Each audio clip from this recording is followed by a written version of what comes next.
Shalom Bapak Ibu jemaat Tuhan. Shalom. Ya, kita kurang semangat sepertinya ya. Shalom. Shalom. Ya, dengan semangat ini adalah sukacita dalam sebuah perjumpaan kita dengan Tuhan, tapi juga di antara kita semua. Izinkan kami juga menyampaikan salam Paskah, merayakan Paskah bagi pertama setelah ini. Dari jemaat Petra kami datang menyapa selamat Paskah untuk Bapak Mama di jemaat Gestar, ya, Gereja Tarsus. Saudara-saudara yang terkasih, minggu ini kita punya tema renungan puasa kebangkitan memampukan kita untuk saling menerima. Sekali lagi, kuasa kebangkitan memampukan kita untuk saling menerima. Bapak Mama, kekasih-kekasih Tuhan, saling menerima ini kadang-kadang sulit untuk kita buat juga dengan orang terdekat sekali, dengan orang yang kita cintai sekalipun. Kadang kondisi tertentu kita sulit untuk saling menerima.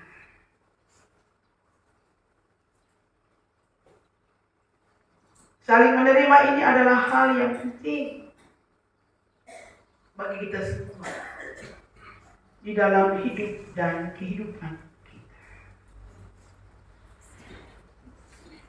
Kita mau menerima satu dengan yang lain, kadang-kadang kita masih pakai berbagai alasan. Ada juga banyak pertimbangan yang kita pakai untuk bagaimana kita bisa menerima orang lain.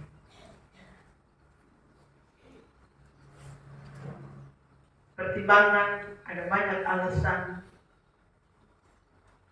dia itu sama-sama dengan kita atau tidak.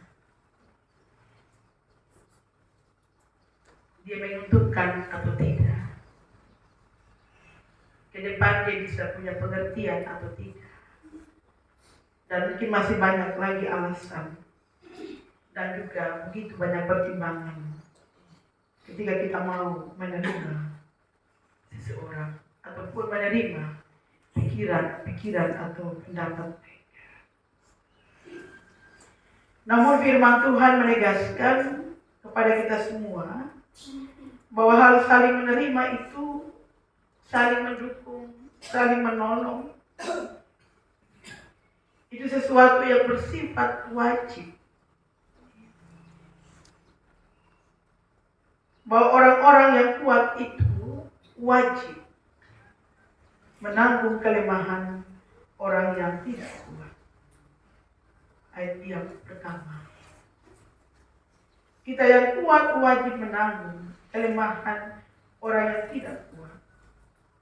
Dan jangan kita mencari kesenangan diri sendiri. Saling menerima, kemudian kita saling menopang, kemudian kita saling mendukung. Itu sesuatu yang wajib, bersifat wajib.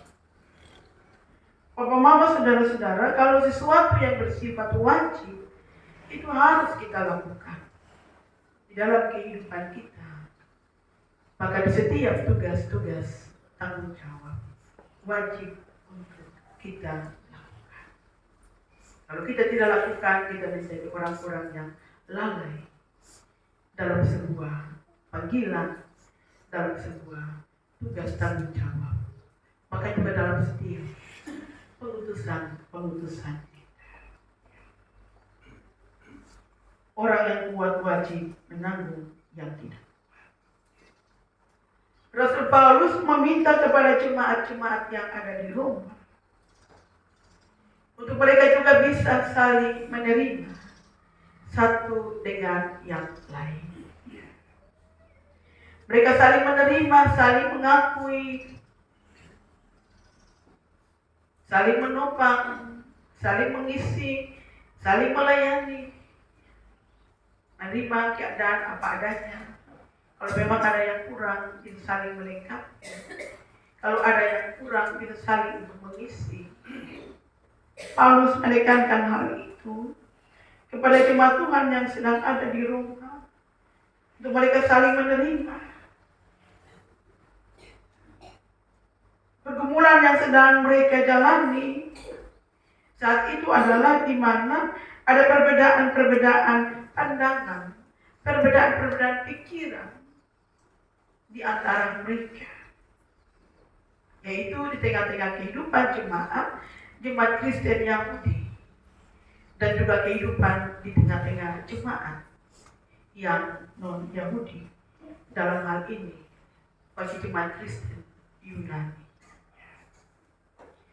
Apa yang menjadi perbedaan mereka?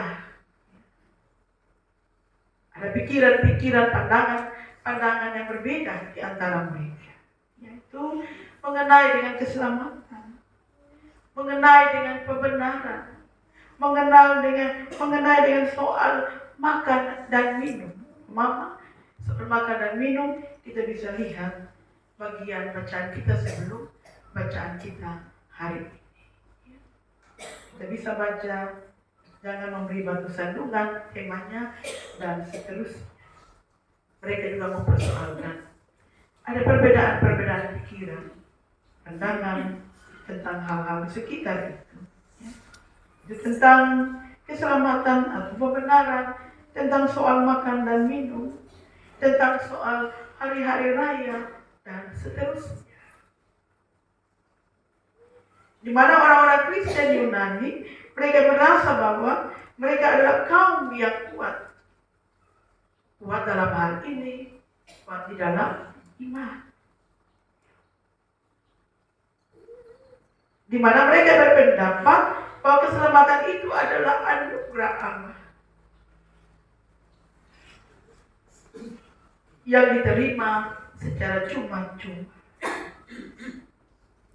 Dan bagi mereka keselamatan tidak ada hubungannya lagi dengan hukum Taurat yang mengatur tentang sunat, yang mengatur tentang makan dan minum, dan seterusnya. Itu pandangan, pemahaman dari orang-orang Kristen Yunani.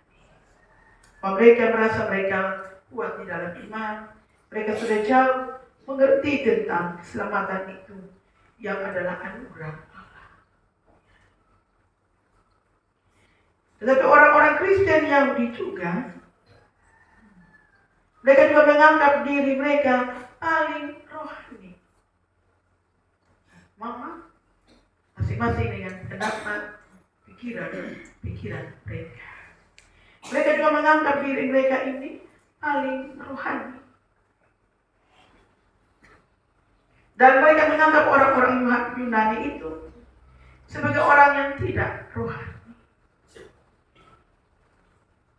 Orang-orang Kristen Yahudi berpendapat bahwa percaya kepada Yesus tidak harus meninggalkan segala peraturan hukum Taurat. Karena itu mereka tetap menjalankan peraturan tentang sunat, peraturan tentang makan dan minum, dan yang lain-lainnya. Ini sudah ada berbeda pemahaman, berbeda pendapat, pikiran, dan seterusnya. Bapak, Ibu, saudara-saudara yang Tuhan Yesus kasih, kalau sudah ada perbedaan di dalam kehidupan, dalam persekutuan, dalam jemaat, dalam pelayanan, kalau sudah mulai ada sedikit saja perbedaan pemahaman, pendapat, pikiran, pandangan, maka semua itu akan berdampak kepada persekutuan.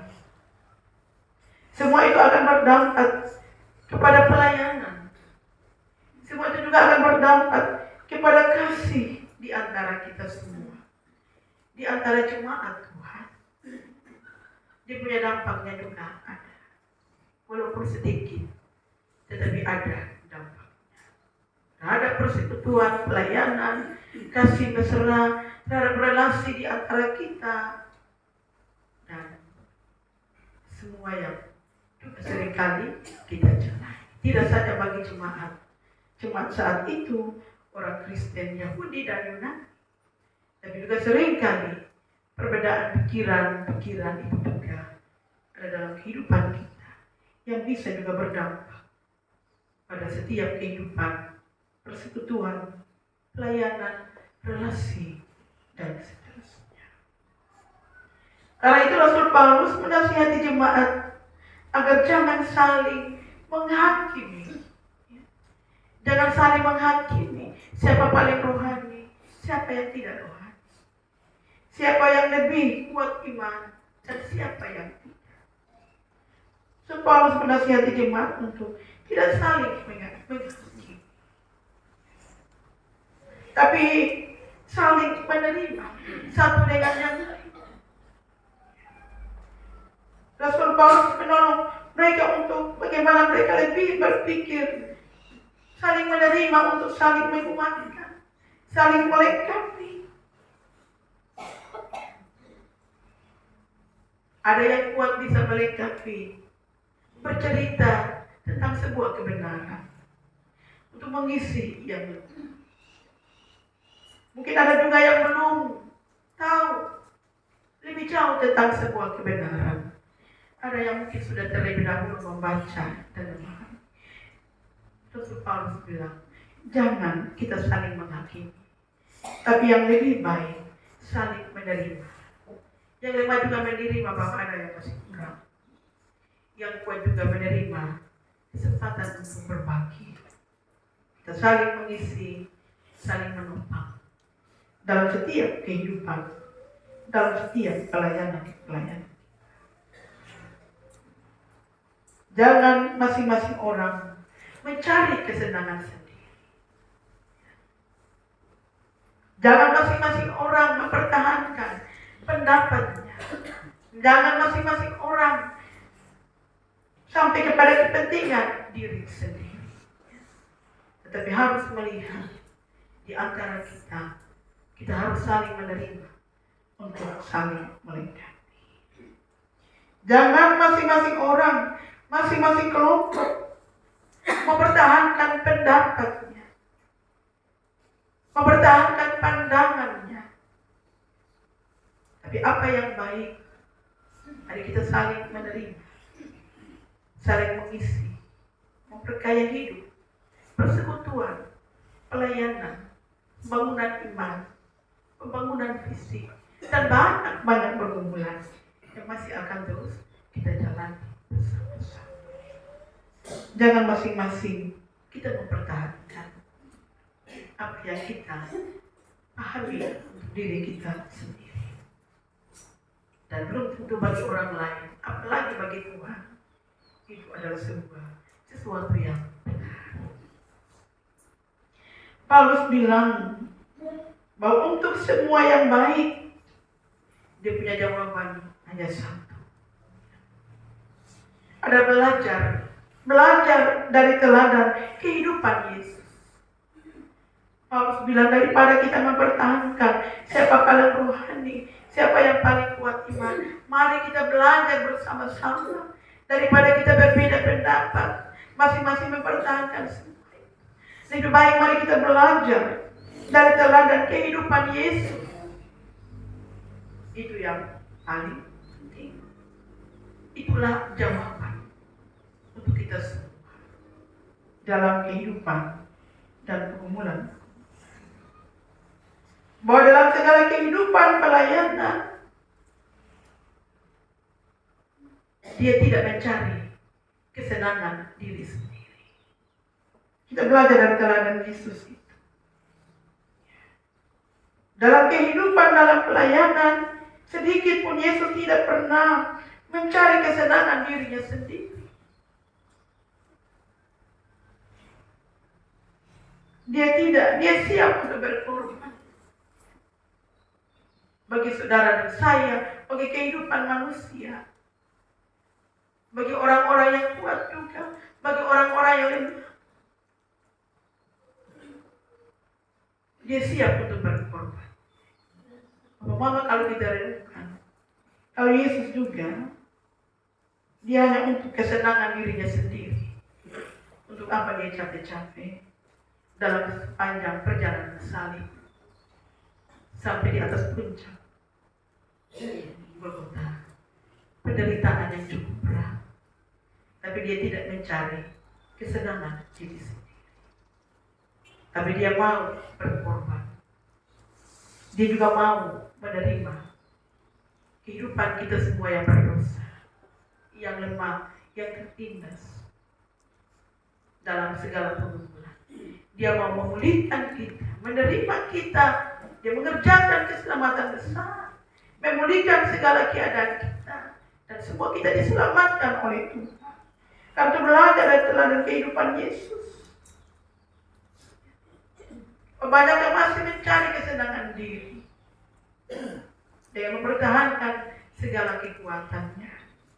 Tapi belajar dari teladan kehidupan Yesus, siap mengorbankan diri sampai mati dan memberikan keselamatan besar lewat kemenangan kebangkitan Kristus bagi semua kita umat. Pengorbanannya untuk pihak yang kuat, pengorbanannya untuk pihak yang lemah, pengorbanannya untuk pihak yang hina, pengorbanannya untuk pihak yang rendah, yang berdosa, bagi orang Yahudi, bahkan orang non-Yahudi, semua. Dia tidak pernah bisa. Oh, ini yang saya kasihi, ini yang tidak.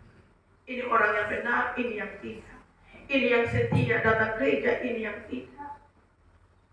Dia tidak lihat itu, tapi sama pengorbanannya, kasihnya, keselamatannya besar, sempurna bagi kita umat. Karena itu Paulus bilang, belajar dari Yesus, teladan kehidupan, pelayanan. Kita perlu belajar darinya, bahwa kasihnya sama untuk semua manusia. Dia tidak pernah beda-bedakan, tetapi dia memeluk saudara dan saya, memeluk kita semua dalam kekuatan kelemahan kita. Dia memeluk kita dengan kasih cinta yang besar. Dia memeluk kita, dia merangkul kita semua. Yang tadinya ada perbedaan, yang tadi ada yang kuat, ada yang lemah. Dia memeluk dan dia merangkul kita semua. Dia memberi kehidupan baru.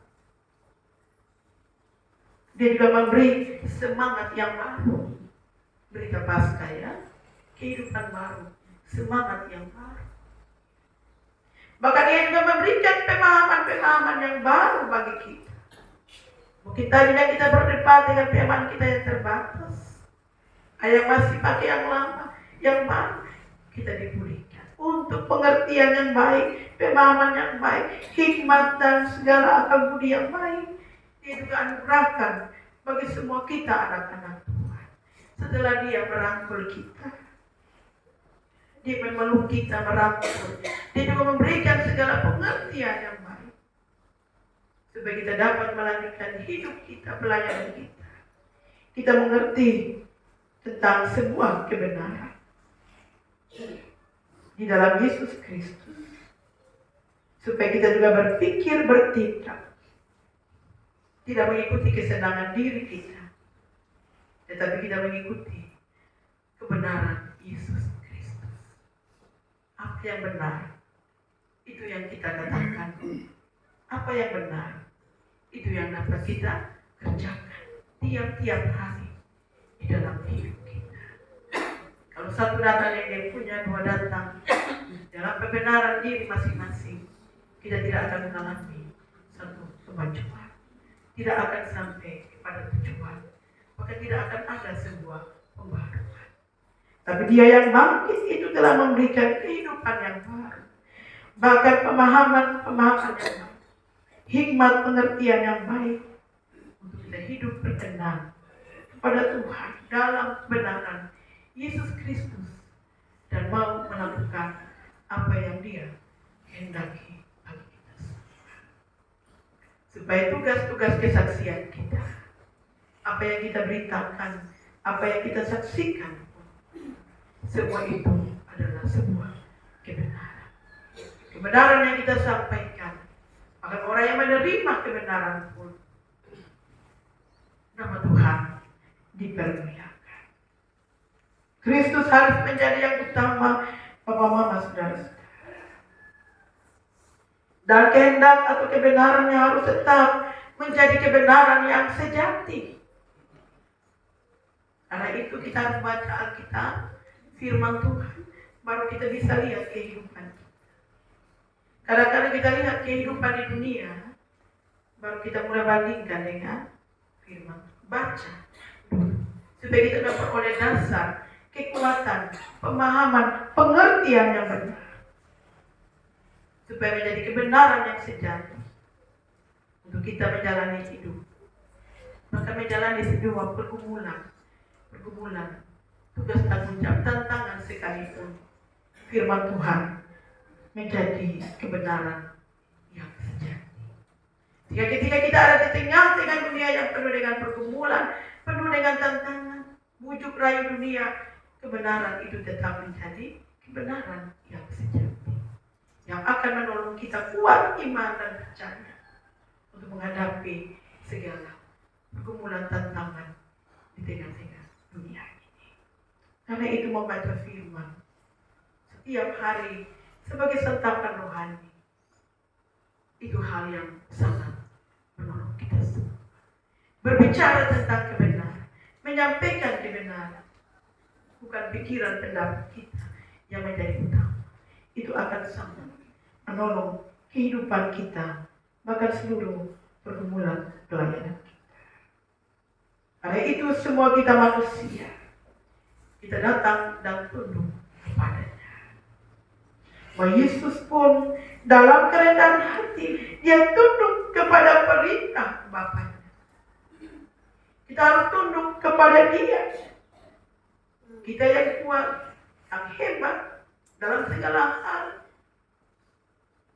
Kita merasa kita punya lebih pengertian, pengetahuan, tunduk di hadapan Tuhan. Yesus pun dalam kerendahan hati, Ia tunduk kepada perintah Bapaknya. Kadang-kadang kita merasa kita punya pengetahuan lebih, dan kita tidak melihat Tuhan sebagai yang penting di dalam hidup. Tetapi kita ingat bahwa segala yang kita miliki terbatas adanya. Kita harus tunduk kepada Dia.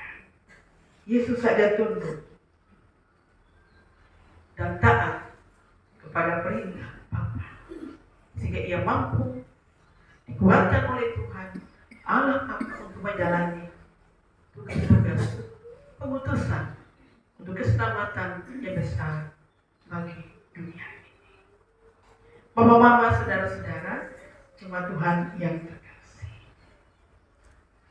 dalam kehidupan ini banyak-banyak pergumulan yang sedang kita hadapi, tapi juga banyak yang akan kita hadapi lagi.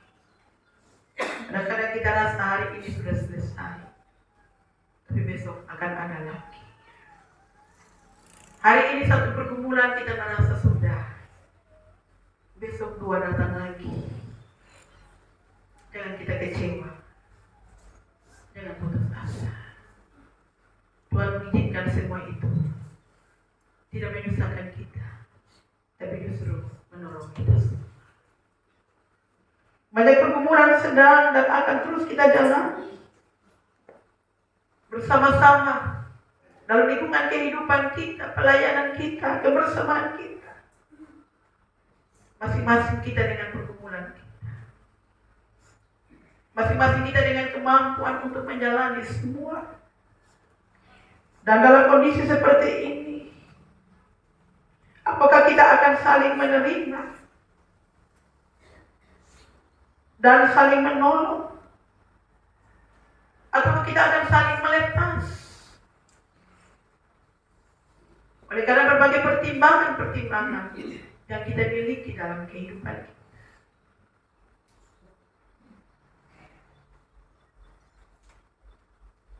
Yang kuat harus menerima dan menolong yang lemah. Paulus menggambarkan hal kuat dan lemah secara iman. Yang Paulus gambarkan adalah secara iman.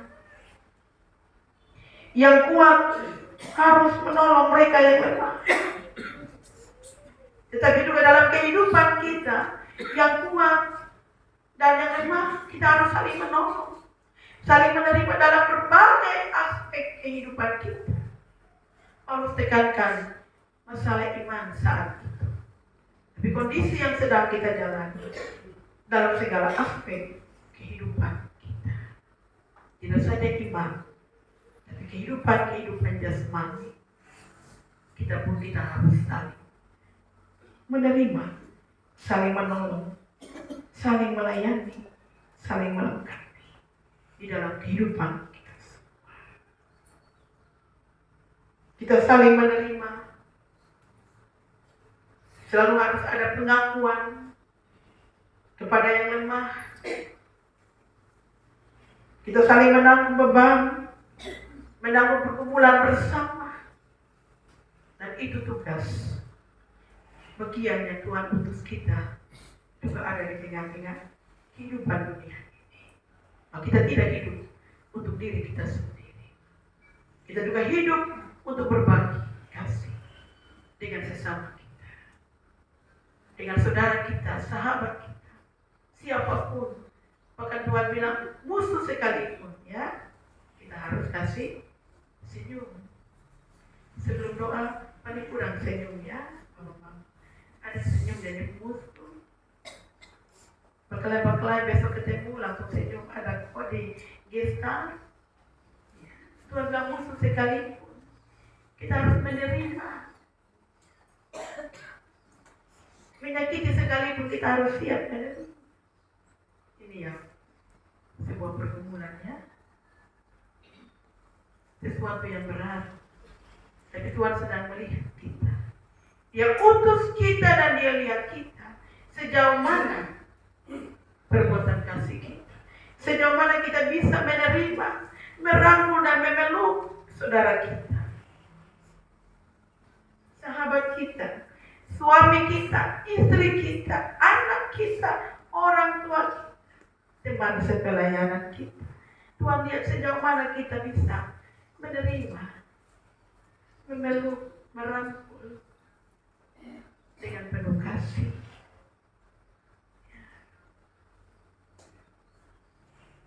Mungkin ada yang lemah iman.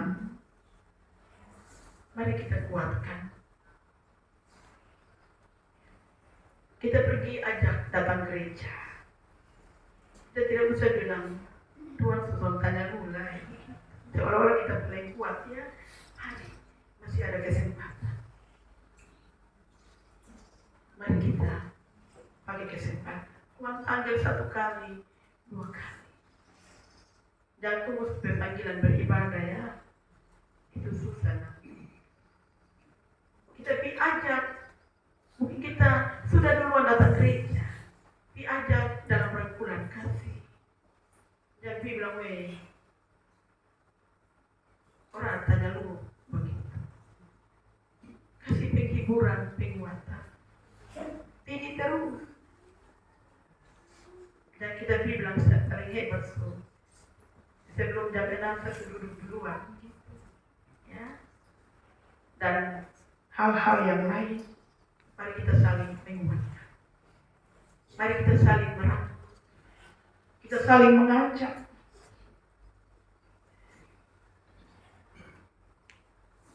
Mungkin ada yang terbatas pemahaman tentang kebenaran. Mari kita belajar untuk berbagi. Mari kita belajar untuk membangun pemahaman-pemahaman yang lebih baik lagi. Sehingga kita semua dapat diberkati oleh Tuhan. untuk menjalani kehidupan, pelayanan, pergumulan kita bersama-sama. Jangan kita terus merasa kuat. Dan orang biasa bilang, jangan menjadi orang yang sombong rohani. Tahu sedikit, sama kita tahu banyak. Lebih baik kita masih merasa lapar dan haus.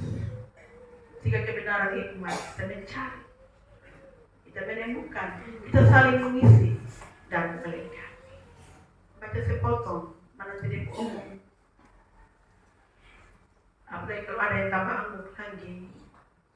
Hati-hati, ada yang angguk itu bisa mengakui, tapi ada juga yang panas. Jadi hati-hati kalau ngomong terlalu banyak, ada yang angguk-angguk. Lihat baik-baik, ya. Kita tahu sedikit atau banyak, merendahkan diri di hadapan supaya dia terus mengisi hidup kita, memperkaya hidup kita, dan kita menjadi berkah bagi banyak orang.